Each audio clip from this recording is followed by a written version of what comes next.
김현종 청와대 국가안보실 2차장이 지난달 미국을 방문해 차세대 핵추진 잠수함 건조 계획을 설명하고 핵연료 도입을 타진했지만 미국 측이 군수용 핵물질 반출을 금지한 국내법을 이유로 사실상 거부 입장을 밝혔다.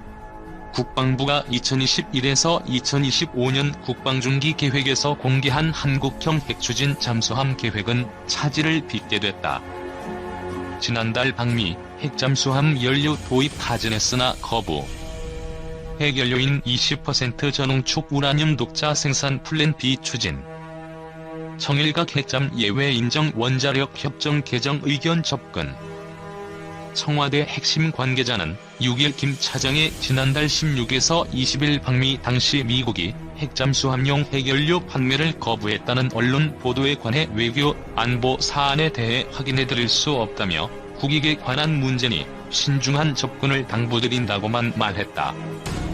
외교부 관계자는 미국의 원자력법상 농축우라늄의 군수용 판매를 금지하고 있고 현행 한미원자력 협정을 포함한 20여 개 관련 국제협정에서도 군수용에는 적용되지 않는다라고 명시하고 있다라며 동맹이라도 핵비 확산을 위해 핵물질의 군수용 이전을 하지 않는다는 게 일관된 원칙이라고 설명했다. 2015년 개정 원자력 협정은 미국의 동의 아래 20%까지 전홍축 우라늄을 생산할 수 있는 경로는 마련했다. 다만 10조 이항은 원자 무기의 제조 또는 연구 개발, 기타 군사적 목적을 위해 사용되지 않아야 한다고 명시해 민수용으로만 사용하도록 하고 있다. 이를 잘 알고 있는 김현종 차장이 실제로는 핵잠수함의 연료인 전홍축 우라늄을 독자 생산하는 플랜 B를 목표로 한미원자력 협정 개정과 방위비 분담금 인상 협상을 연계하는 방안을 추진하고 있다는 주장도 나오고 있다. 실제 청와대 일각에선 방미 기간 원자력 협정 개정에 관해 의견 접근이 이루어졌다는 이야기도 나왔다. 지난달 방미 과정에 정통한 한 소식통은 이날 김 차장도 미국 행정부 내 비확산파의 반발을 잘 알고 있기 때문에 청와대 백악관 간 하우스-투-하우스 협상으로 돌파구를 마련하려고 한다며 이번 방미 때에도 핵잠수함 연료 독자 생산을 예외로 하는 원자력 협정 개정에 관해 어느 정도 의견 접근이 이루어진 것으로 안다고 전했다. 플랜 B의 하나로 정부 내에선 미국 이외의 국가에서 핵잠수함을 도입하거나 자체 건조를 하는 방안이 거론되고 있다. 해군이 2017년 작성한 한반도에서 원자력 추진 잠수함의 유용성과 건조 가능성에 따르면 국내에서 핵잠수함을 개발할 경우 7년의 시간과 한 척당 1조 3천억에서 1조 5천억 원 비용이 필요하다고 봤다. 보고서 작성에 참여한 서균열 서울대 원자핵공학과 교수는 독자 설계한 핵잠수함용 원자로는 4년 안에 시운전할 수 있다며 일본 함건조엔 1조 5천억 원이 들어가지만 이후 비용은 1조 3천억 원으로 떨어진다고 설명했다. 그가 이처럼 독자 설계를 자신하는 배경엔 한국형 중소형 원자로인 스마트 원자로가 있다. 스마트 원자로는 1990년대 러시아 핵잠수함 원자로 제조회사인 OKBM로부터 받은 관련 설계도와 기술 지원을 바탕으로 만들어졌다. 서균열 교수는 또 농축도 20%의 원자로는 30에서 40년간 연료 교체가 필요 없다며 상업용 원자로 수준인 농축도 3.5%의 우라늄 원자로는 최소 10년을 간다고 예상했다. 보고서는 프랑스 핵잠수함인 쉬프랑급 구매를 검토하는 방안도 주문했다.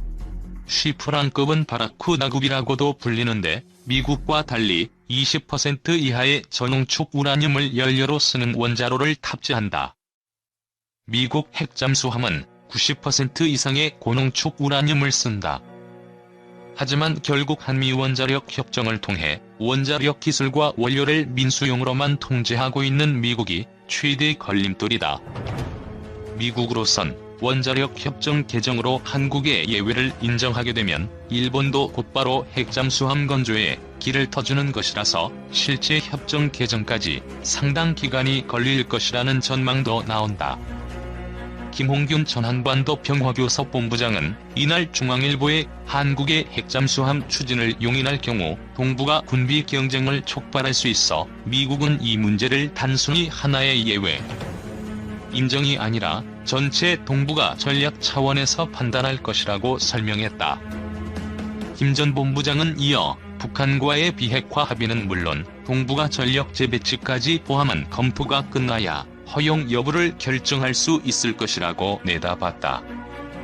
박원곤 한동대 국제지역학 교수는 트럼프 대통령이 방위비 분담금 문제에 가장 관심을 갖고 있기 때문에 방위비 분담금 증액과 장기적인 주한미군에 대한 방위 의존도 축소, 중국 군사적 위협 억제 등 한국의 핵잠수함 도입을 설득할 수단은 많다며 트럼프 대통령이 재선에 성공하면 급물살을 탈 수도 있다고 지적했다. 해군력 강화 아닌 핵무장 추진. 그렇다면 해군력 강화에 대한 주변국의 우려만 넘어서면 한국은 핵잠수함을 가질 수 있는 것일까? 핵잠수함은 단순히 제해권의 문제에 불과한 것일까? 전홍측 우라늄을 사용하는 핵잠수함의 경우는 IAEA나 비핵화 선언과 무관하다는 주장은 맞는 얘기일까? 결론적으로 이는 전혀 사실이 아니다. 언론 보도는 물론 국방부 해명에서도 아무런 언급이 없었지만 한국의 핵잠수함 추진은 단순한 해군력 강화가 아닌 핵무장 추진으로 해석될 수밖에 없기 때문이다. 무기급 고농축 우라늄이 아닌 이미 우리 원자력 발전소에서 사용하고 있는 저농축 우라늄을 사용하는 경우에도 마찬가지다. 그 열쇠는 군사용 시설의 경우에는 IAEA의 감시를 받지 않도록 되어 있는 현핵 확산 금지 협약 체제에 숨어 있다. NPT 체제는 기본적으로 모든 당사국들이 핵분열 물질의 출처와 최종 처리에 대해 신고하고 이에 대해 IAEA의 감시를 받도록 의무화하고 있다.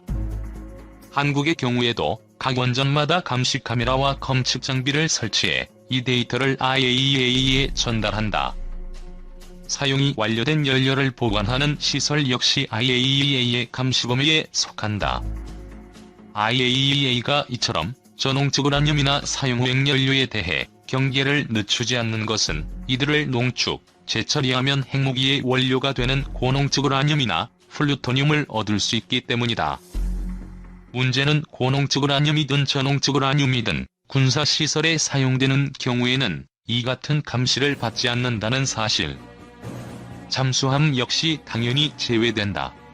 따라서 사용이 끝난 핵연료가 어디로 가는지, 사용 중이던 핵연료를 중간에 반출해 다른 곳에 전용하는지 여부를 IAEA가 확인할 수 없다.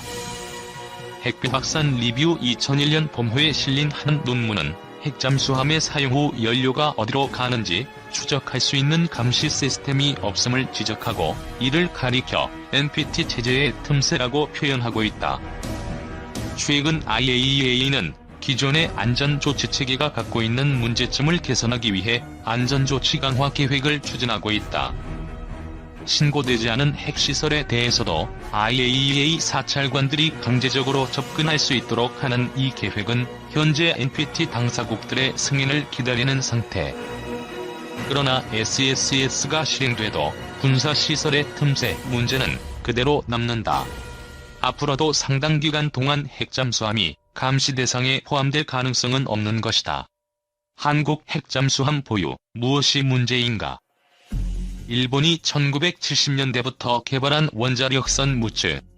이 사업을 통해 일본은 2만 5천 건에 달하는 관련 데이터를 축적했다. 때문에 한국이 핵잠수함을 보유하면 여기에 사용되는 핵물질은 IAEA의 감시망을 벗어나게 되고 한국은 언제든 핵무기로 만들 수 있는 핵물질 공급 루트를 안정적으로 확보하게 된다. 기술 수준이 열악한 북한은 우라늄 농축 설비나 기술을 마련하는 과정이 쉽지 않지만 수십 년 원자력 운영 경험을 갖고 있는 한국은 핵물질만 있으면 언제든 핵무장이 가능한 기술 수준을 갖고 있다. 결국 한국이 저농축이든 고농축이든 우라늄을 연료로 사용하는 잠수함을 추진한다는 것은 단순한 해군력 강화가 아니라 그대로 핵무장을 추진하겠다는 의사로 해석될 수밖에 없다. 북한의 핵물질 보유량이 얼마인지 알 수 없다는 이유로 북한 핵위기가 일어났듯 한국의 핵잠수함 추진은 남한 핵위기로 비화될 공산이 크다. 이쯤 되면 비핵화 선언은 신경 쓸 거리도 못 된다. 북한의 영변 핵시설을 둘러싸고 벌어졌던 1990년대 이후의 모든 논의는 한국의 핵잠수함을 둘러싸고 그대로 반복될 수 있다. 한국이 대량 살상무기 개발 의혹 국가 명단에 오르게 되기 때문이다. 일본이나 중국은 물론 미국 입장에서도 핵무장은 동맹 파기를 고려할 만한 사안. 유엔 안전보장이사회가 한국에 대한 제재를 결의할 수도 있다. 이 경우 한국이 입게 될 정치, 경제, 안보적 손실은 추산이 불가능할 것이다. 선례는 없지만 한국의 경우만 예외적으로 핵잠수함 원자로를 IAEA의 감시하에 둘 수 있지 않을까. 이러한 아이디어는 현실적으로 불가능하다. 그러려면 잠수함 내부에 IAEA의 감시 장비를 설치하고 여기서 나오는 데이터를 IAEA에 전송해야 하므로 잠수함의 활동이 1년 365일 노출될 수밖에 없다. 잠수함의 가장 큰 장점인 은미성이 사라지게 되는 것이다. 그렇게 되면 굳이 거액을 들여 핵잠수함을 건조할 이유가 없어진다. 핵잠수함의 이러한 근본적인 문제점은 다른 나라를 살펴보면 보다 분명해진다. NPT 핵보유 당사국 5나라 이외에 핵잠수함을 보유하고 있는 나라는 없다. 일본은 재처리 시설까지 갖고 있지만 핵잠수함을 개발할 엄두는 못 내고 있다. 상업용 재처리 시설은 IAEA의 감시를 받지만 잠수함은 그럴 수 없기 때문. 인도, 브라질, 파키스탄, 이스라엘 등 핵잠수함 보유를 추진하는 것으로 알려진 국가들은 모두 NPT 체제 밖에서 핵무장을 시도하고 있거나 이미 근접한 나라들이다. 한국과는 상황이 전혀 다르다. 이 같은 상황 전개를 무시하고 잠수함을 건조한다 해도 문제는 남는다. 연료를 구할 방법이 묘연하기 때문이다. 현재 발전소용 우라늄을 판매하는 나라는 미국과 러시아, 프랑스, 캐나다 정도. 그러나 이들도 발전소용이 아닌 잠수함용 우라늄은 판매할 수 없다. 이들이 속해 있는 핵공급국 그룹 협정은 평화적 목적이 아닌 군사용도로는 핵물질을 판매할 수 없도록 규정하고 있어 이들 나라는 국내법으로 개별 기업의 군사 목적 핵물질 수출을 금하고 있다. 이를 어길 경우 국제적으로 대대적인 금수 조치가 뒤따른다. 발전소용이라고 속이고 우라늄을 들여오는 것도 불가능하다. 같은 전홍축 우라늄이라 해도 발전소에 쓰이는 것과 잠수함에 쓰이는 것은 농축 정도가 다르기 때문이다. 이 농도를 결정하는 것은 천연 우라늄을 원심 분리기에 넣고 가공하는 작업의 반복 횟수. 미국과 러시아 핵잠수함이 사용하는 90% 이상의 우라늄은 가공 작업을 대략 40회 이상 반복하면 나오는데 이 작업을 7에서 8회 정도에서 중단한 것이 3에서 5% 전홍축 우라늄이다. 용도에 따라 다른 농도의 우라늄을 사용하는 것은 같은 출력을 얻기 위해 들어가는 연료봉의 분량과 안전성, 수명이 다르기 때문이다. 원자로의 효율이 같을 경우 3% 연료봉은 90% 연료봉에 30배를 넣어줘야 수명이 같다. 또한 농도가 낮을수록 불순물이 많아 가동 중에 피복관이 깨지는 등 안정성도 떨어진다. 농도가 낮은 연료봉은 금방 닳기 때문에 그만큼 자주 교체해야 하는 번거로움도 있다. 안정적인 상황에서 가동하는 발전소용 원자로라면 이 같은 단점이 큰 문제가 되지 않는다. 그러나 바닷속이라는 극한 상황에서 운영해야 하는 잠수함 원자로의 경우는 얘기가 다르다. 때문에 90% 이상의 고농축 우라늄을 150년 이상 쓸 수 있을 만큼 비축해두고 있는 미국은 모든 핵잠수함에 고농축 우라늄을 사용하고 있는 것이다. 제인스에 전한 바 있다. 미국은 인도네시아의 KEFX 사업 참여를 우려할 수 있으므로 인도네시아는 조심스럽다. 미국은 KEFX 사업을 포함해 한국의 군사 기술을 수출하는 주요 국가이며 최근 인도네시아와 러시아의 장기적 군사 기술 협력 관계를 우려해왔다. 미국은 2017년에 미국의 적국에 대한 제재법을 제정했다. 미국 군사 기술이 러시아에 노출되지 않도록 하는 것이 이 법의 목적 중 하나이다. 대우조선 1조 잠수함 계약 휴지 조각 위기 인리 정보 전면 재검토.